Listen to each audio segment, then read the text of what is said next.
Okay, first macam aku cakap tadi, lampu isyarat pintar dan konsep green wave.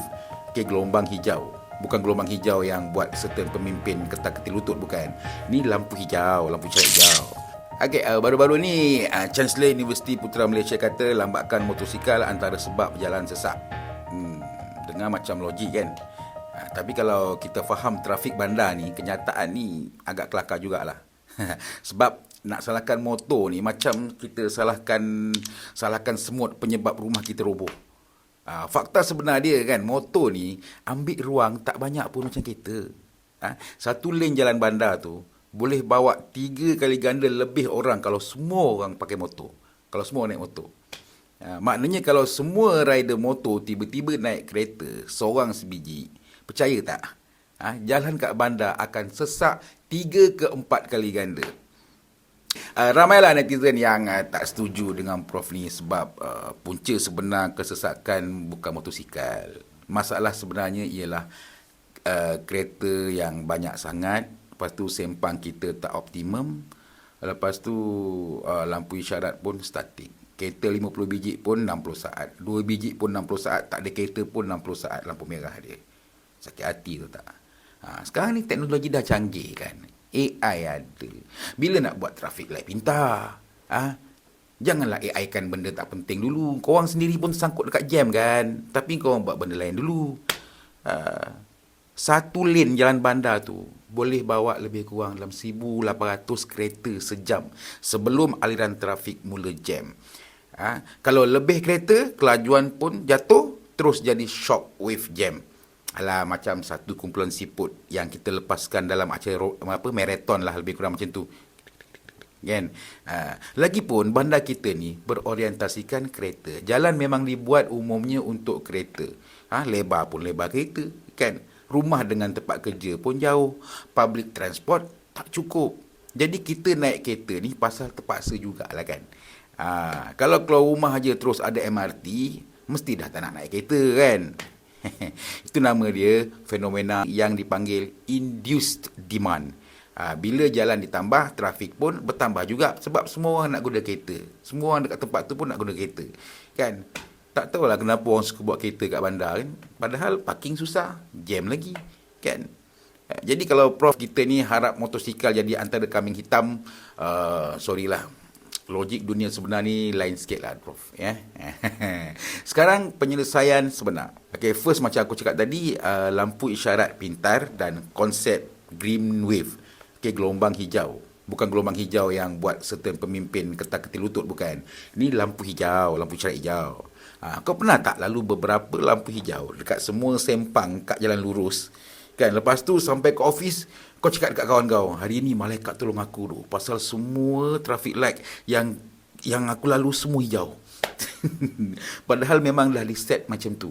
Kau lalu hijau untuk melancarkan trafik kan. Lepas tu macam lorong motor, lorong bas, LRT, MRT, BRT kan. Diorang ni boleh bawa lagi ramai orang berbanding dengan kereta. So lane kereta kita digunakan dengan efisien, tak bercampur dengan motor, jadi semua orang pun happy, Prof pun happy kan.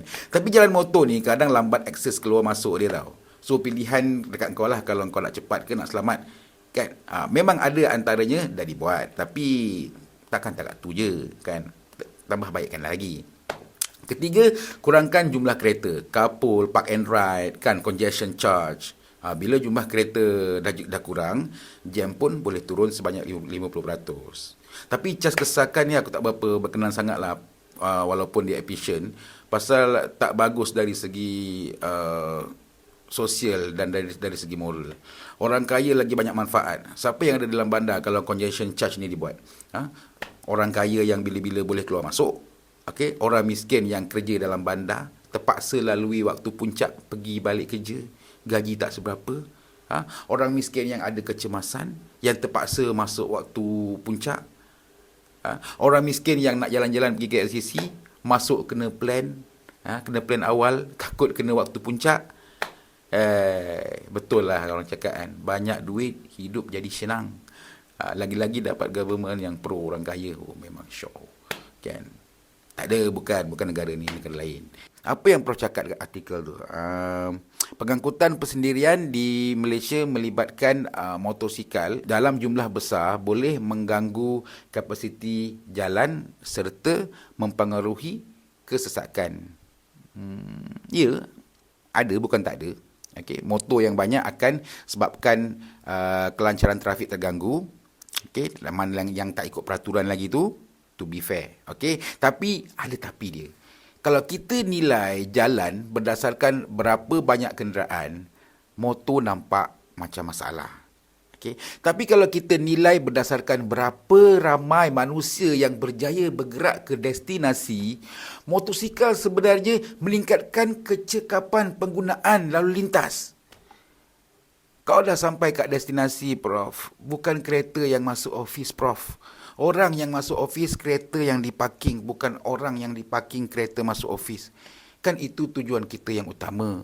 Kan, supaya manusia sampai tujuan. Bukan kenderaan. Kenderaan tak sampai tak apa. Yang penting kita. Kan. Tapi apa yang Prof cakap, kerajaan kena galakkan ramai guna transport. Untuk pergi ke destinasi yang dituju tu memang betul lah. Saya sokong lah. Tapi itulah Prof. Orang sekarang ni dah biasa kena jam. Kalau ditanya kau okey ke lalu jam hari-hari? Nak buat macam mana? Dah biasa hari-hari macam ni kan. Tak ada pilihan dah. Dia orang cakap tak ada pilihan tu. Lepas tu kerajaan bagi pilihan suruh naik LRT, MRT. Baik naik kereta je, leceh lah. Tadi nak pilihan kan.